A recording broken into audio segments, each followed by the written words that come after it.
Está começando o podcast Inteligência Jurídica, canal oficial do Machado Meyer Advogados, que atualiza você com nossa visão sobre as questões que impactam seus negócios.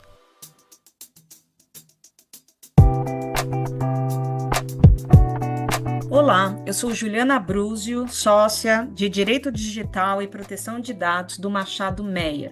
Estamos aqui no nosso segundo episódio com Felipe Galofaro. Ele é fundador da Elitron, palestrante, especialista em cibersegurança, e a Elitron é uma grande parceira nossa aqui da área de digital e proteção de dados. Olá, Felipe, novamente, obrigada pelo teu tempo, obrigada por estar aqui com a gente. Obrigado, Juliana, muito obrigado pelo convite. É um imenso prazer poder fazer parte desse podcast com vocês. Espero que possamos trazer algumas informações e insights relevantes para as pessoas que estão aqui nos acompanhando. Felipe, no episódio passado a gente conversou bastante sobre ransomware, sobre o modus operandi, as características em torno desse ataque, o quanto que é lícito ou não, recomendável ou não a empresa pagar pelo resgate e também caminhos para prevenir esse golpe, as empresas que nós vemos cada vez mais presente. Hoje eu queria falar um pouco com você de outras ameaças no mundo digital. E eu queria te perguntar do famoso e já antigo phishing, né? A gente fala de phishing há mais de 20 anos. E esse continua sendo, parece que um crime aí que dá certo, né? As pessoas, nós caímos em phishing. Ainda é a grande porta de entrada do criminoso num sistema, mandar um link dentro de alguma mensagem, aí tenta enganar, trazer um engodo para que a vítima caia e clique naquele link. E aí o que acontece? Fala um pouco para a gente sobre isso, por favor. Olha, não, excelente. Esse é um tema que realmente ele é antigo, mas ele nunca sai de moda. Porque a gente sabe que a empresa, ela são elos, né? Uma corrente, e qualquer elo dessa corrente que se quebre pode significar um grande problema, uma disruptura para a companhia. E, normalmente, o elo mais fraco são, de fato, as pessoas, porque as metodologias dos criminosos avançam o tempo todo, todos os dias, e criam cada vez métodos mais sofisticados para executar um ataque de engenharia social, como é o caso do phishing. O phishing, basicamente, é um ataque que, segundo pesquisas de mercado, 36% dos ataques ele envolve inicialmente um phishing.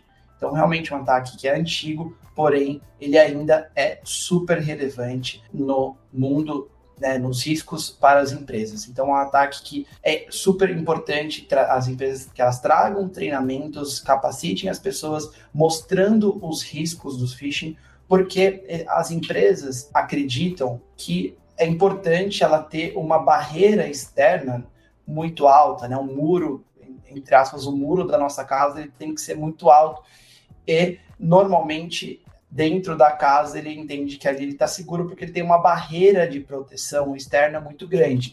Porém, no caso de phishing, a partir do momento que um grupo criminoso consegue uma credencial de um acesso de um funcionário, ele, entre aspas, já está dentro de casa.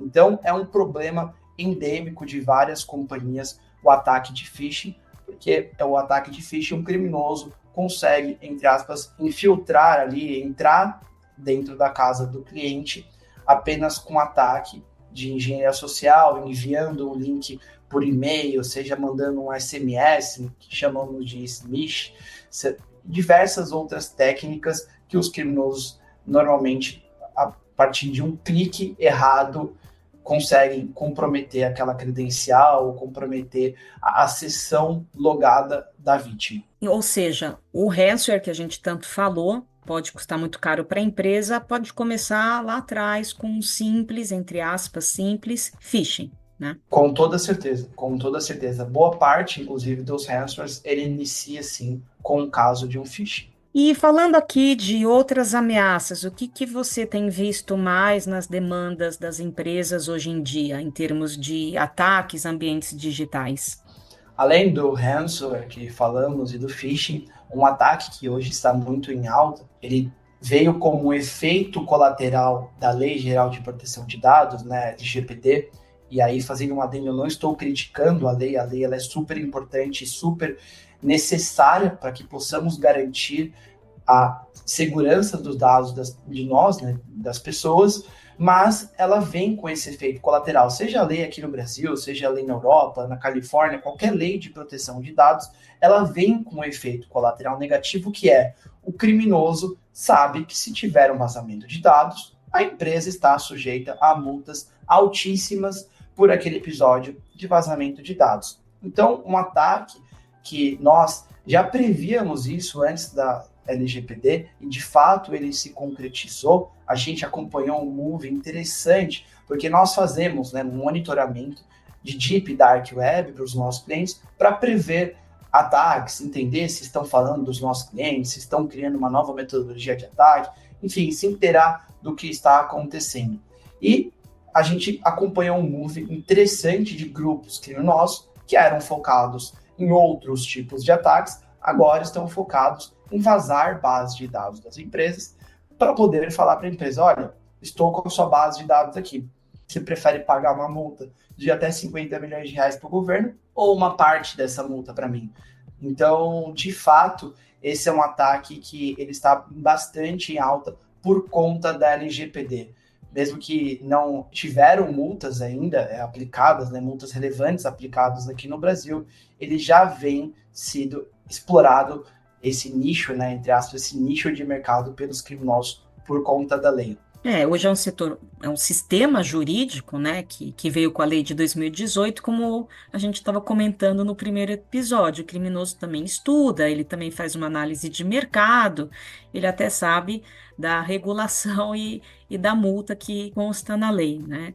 É um golpe, um incidente parecido com ransomware, mas não é exatamente igual, porque o ransomware ele vai na operação, né? Ele pega todos os dados da empresa, inclusive backup. Aqui é uma base de dados pessoais específica, é a barganha que ele tenta fazer, sabendo que hoje a empresa está exposta, né, à legislação e à NPD, que tem aí tanto a lei quanto as normas infralegais. E o que eu vejo nesses episódios, né, Felipe, é que o criminoso, quando ele faz isso, ele dá uma amostra. Né? Ele fala, olha, tá aqui uma amostra. Se você não pagar, eu vou liberar tudo. E aí, seu nome vai estar comprometido, reputação e todo o restante que a gente tem que lidar da parte jurídica. E nesses momentos, né, que a gente tem essa amostragem, uma amostra mesmo da base, a empresa imediatamente, com vocês técnicos, vai lá para tentar ver da onde saiu isso, para entender, porque informação sempre é poder, né? Então, que base que será que ele está falando? Porque também tem muito blefe, né? Tem gente que blefa, que às vezes já vi caso de criminoso que está blefando, que não pegou isso dentro do sistema, pegou fora, tinha uma amostragem lá, uma parte da empresa X, aí vai lá, tá a empresa X, vê essa oportunidade, fala, tô com dados seus. Então, também é um momento que precisa estar preparado para essa resposta a incidente, até para verificar se é o golpe do golpe, né? Se estão lá blefando no golpe. E vocês devem passar por isso também, não? Com certeza. E até um ponto, né? São ataques que eles são diferentes, porém, no final do dia, eles acabam se cruzando também. Por quê? O criminoso, normalmente, quando ele quer colocar um ransomware dentro do ambiente da empresa, como eu comentei no último episódio, o ransomware é um ataque muito bem elaborado e complexo de ser executado. E, em alguns casos, assim como nós conseguimos descriptografar, às vezes a empresa tem um backup que está fora, ela consegue voltar ao backup. Se o criminoso ou ele não consegue chegar no ponto final, que é criptografar os dados, ou a empresa consegue voltar ao ar com os dados que ela conseguiu num outro backup, ou quando ela conseguiu descriptografar, ele utiliza uma segunda técnica que é, eu vou vazar os seus dados. Então, eu não consigo, ok, você conseguiu voltar ao seu backup, porém, eu tenho posse de todos os seus dados. Se você ainda assim não me pagar, eu vou fazer o vazamento desses dados e você vai ter que pagar a multa para o governo. Então, os criminosos, os grupos criminosos de ransomware, eles ainda usam essa metodologia para poder extorquir as empresas quando ele entende que a empresa conseguiu, de alguma forma, ter acesso novamente aos dados. Porque para ele conseguir executar um ataque de ransomware, ele precisa ter um acesso muito grande dentro do ambiente, ele necessita de um acesso administrativo, que a gente chama de root, e aí quando ele tem esse acesso, ele consegue ter acesso a todas as informações, todas as bases de dados normalmente. Então, a segunda layer de extorsão dos grupos criminosos. Eu queria lembrar aqui aos nossos ouvintes, falando de vazamento de dados pessoais, agregando a tudo isso, que a ANPD, recentemente, ela publicou o seu regulamento de comunicação de incidente de segurança, né? Se trata de uma norma de abril, é a resolução número 15 de 2024. Esse regulamento de comunicação de incidente de segurança, ele vai então descer em detalhes, de acordo com o que a própria lei já dizia, né, da obrigação de notificação, como que vai se dar essa apuração, porque no momento que tudo acontece, enquanto os técnicos, os especialistas em cibersegurança estão olhando para essa parte técnica, nós, advogados, a gente tem uma série de deveres aqui a cumprir, medidas urgentes a serem tomadas. Uma delas, uma das mais importantes, é a avaliação para a notificação. Toda vez que a gente fala em notificação, nós estamos aqui falando da notificação à Autoridade Nacional de Proteção de Dados e a notificação aos próprios titulares envolvidos. Por isso que é tão importante trabalhar com o pessoal técnico e ter esse trabalho a 6 mãos com a própria empresa, porque se for caso de notificação, a gente precisa ter essa volumetria, entender quais dados foram vazados. Tudo isso são elementos que vão fazer parte da análise jurídica para a tomada de decisão. Isso precisa estar documentado, não é uma análise apenas que é feita, por exemplo, em torno de uma mesa. Não, precisa estar documentado. Nós temos instrumentos específicos e metodologias recomendadas específicas para fazer essa análise. Se chegar numa decisão, sendo a de notificar, como que vai se operar essa notificação? Isso é um trabalho que aí também vai entrar o pessoal de comunicação para escrever junto que vai ser colocado na imprensa, qual vai ser exatamente o texto a ser encaminhado para os titulares e tudo de acordo com o que exige a resolução número 15 e de acordo com a LGPD. Então tem bastante coisa a ser feita, além de lidar com, né, todos os stakeholders envolvidos. Muitas vezes há também contratos comprometidos, você precisa falar também com a outra parte desse contrato, precisa avisar acionistas. Se for um setor regulado, como a Anatel, energia elétrica, setor financeiro e outros, há também outras autoridades reguladoras aqui para se avisar. Então, é um trabalho bastante de fôlego. As ações precisam ser tomadas de forma muito coordenadas, com assertividade, por isso que é importante já ter tudo isso preparado, como a gente falou no outro episódio.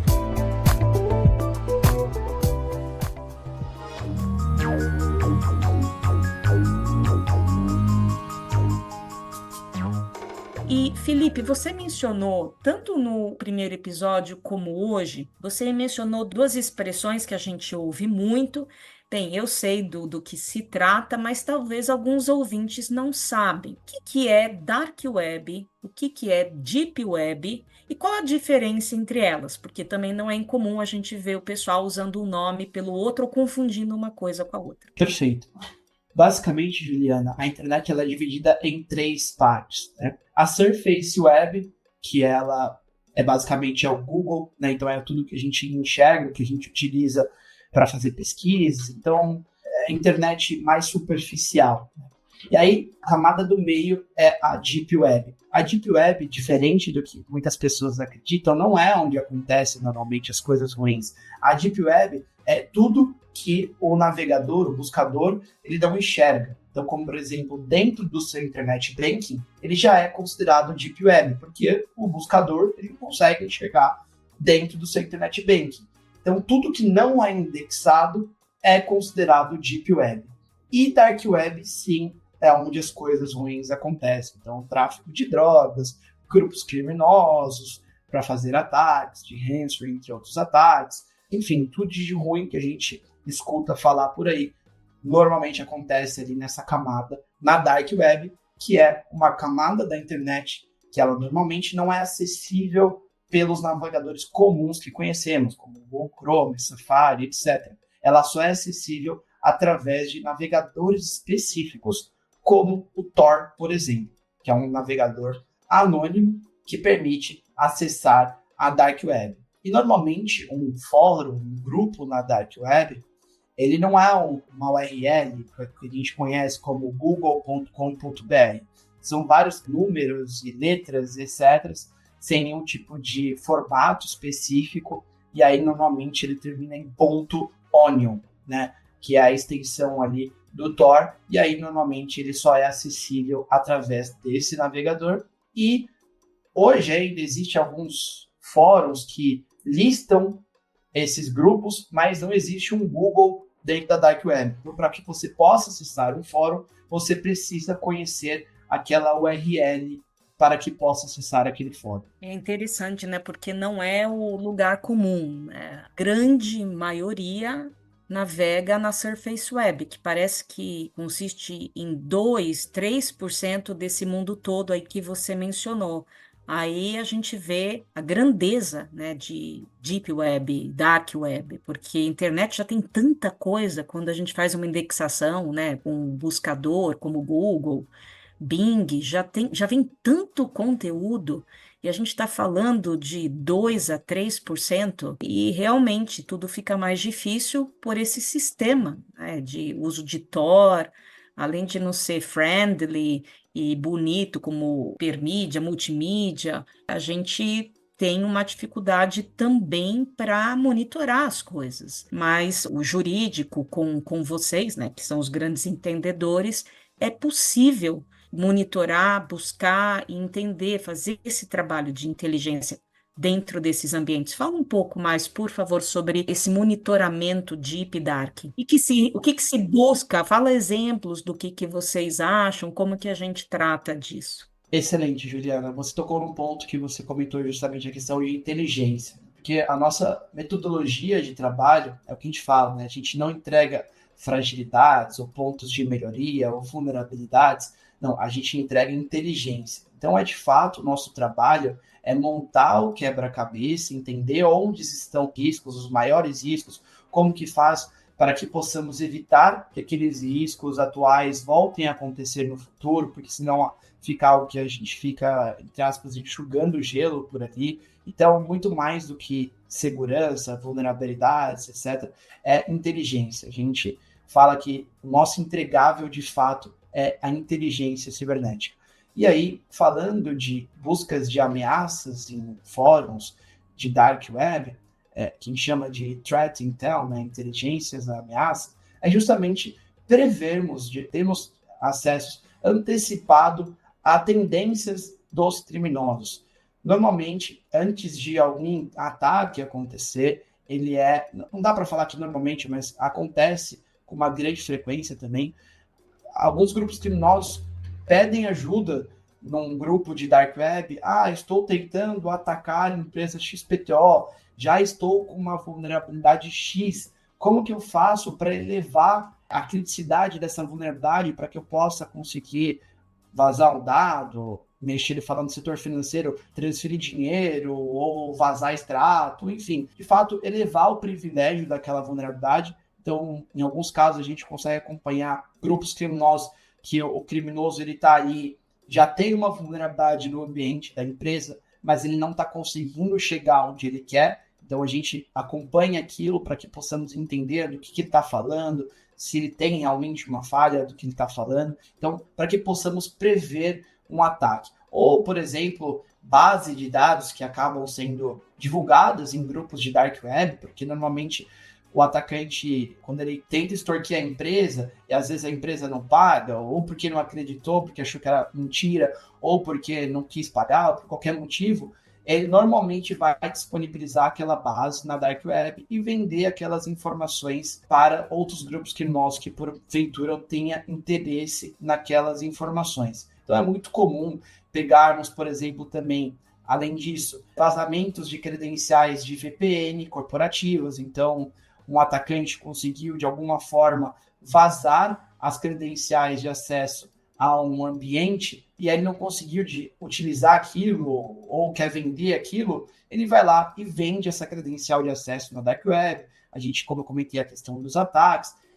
Às vezes a gente consegue ver também estudos que estão fazendo para detectar uma nova vulnerabilidade. Então, ele consegue trazer insights importantes também para o nosso time. Então, são diversas informações que conseguimos obter ali desse monitoramento que fazemos em Dark Web. Bacana. E eu queria, do meu lado aqui, destacar e esclarecer que os levantamentos, essas informações, consistem, né, via de regra, da forma que a gente faz com empresas sérias como a de vocês, em provas válidas, né? Isso não é uma prova que depois vai ser anulada, uma prova que não tem validade porque foi obtida ilicitamente. Pelo contrário, né? Uma coisa é ser difícil de encontrar, de monitorar e identificar. Outra é se isso é feito de uma forma lícita ou ilícita. E aqui a gente está falando de algo bastante especializado, que é feito por poucas pessoas, empresas, como a de vocês, mas que é uma operação, uma prática lícita e, portanto, fruto desse monitoramento é considerado como uma prova lícita. E se mencionou, né, alguns tipos de dados, caso financeiro, quando tem aí objetivo de transferência de dinheiro, tudo isso no sistema legal de proteção de dados, tudo isso faz sentido, deve ser considerado, porque quando a gente tem um incidente e vai fazer essa análise de risco, verificar se há um risco relevante, um dano relevante ao titular do dado envolvido, a gente precisa ter esse mapeamento, precisa ter essa clareza. Se a gente tem dados de crianças, por exemplo, adolescentes, dados de idosos, né? A norma faz esse recorte diferenciando esses tipos de dados. Se a gente tem dados financeiros, eventualmente, se os dados indicam aqui qualquer informação mais sensível sobre a pessoa, como dados de saúde, dados religiosos ou de filiação política, sindical.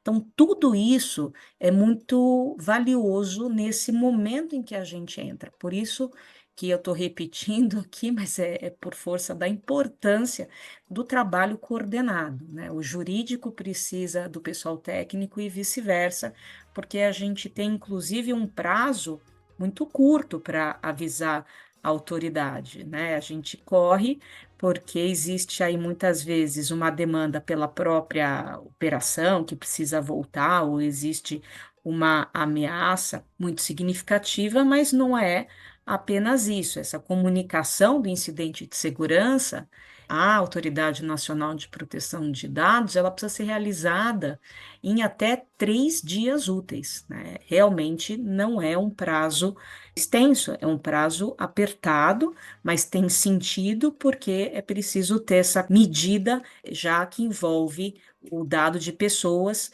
que são protegidos por um direito fundamental e tem aí também, uma vez avisado, a chance das pessoas se precaverem, né? Porque, como você mencionou em algum momento, hoje tem muita engenharia social, você falou essa palavra, que são esses golpes que a gente recebe a todo momento pelo WhatsApp, pelo telefone, e quando a criminalidade tem esses dados, eles têm mais chance de ter esses elementos para aplicar esses engodos, né? Além de outros riscos, e eu só queria também terminar aqui a minha parte dizendo, também exige que seja feito o registro do incidente de segurança. O artigo 10 da norma da NPD que eu citei, nova de abril de 2024, exige que seja feito um registro do incidente, contendo a data de quando se tomou conhecimento, a descrição geral das circunstâncias, quais os dados que foram afetados, o número de titulares afetados,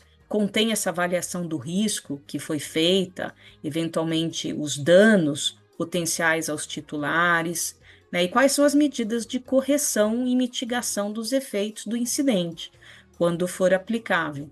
E também, quando for o caso de comunicado, tanto à NPD quanto ao titular, é preciso deixar, junto desse registro, a cópia dessa comunicação, né? E, eventualmente, se não foi feita, a justificativa para a ausência da comunicação, quando for o caso.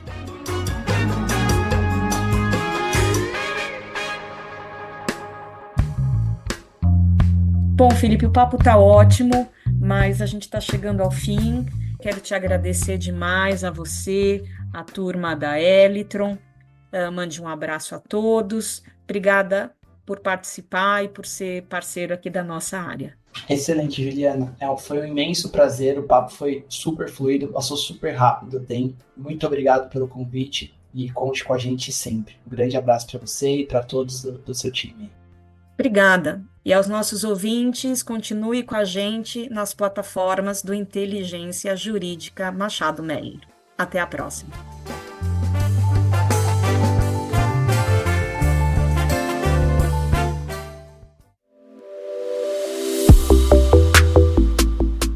Você ouviu mais um episódio do podcast Inteligência Jurídica.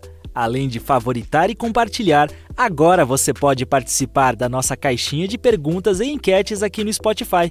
Ouvir você é fundamental para continuarmos aprimorando nossos conteúdos.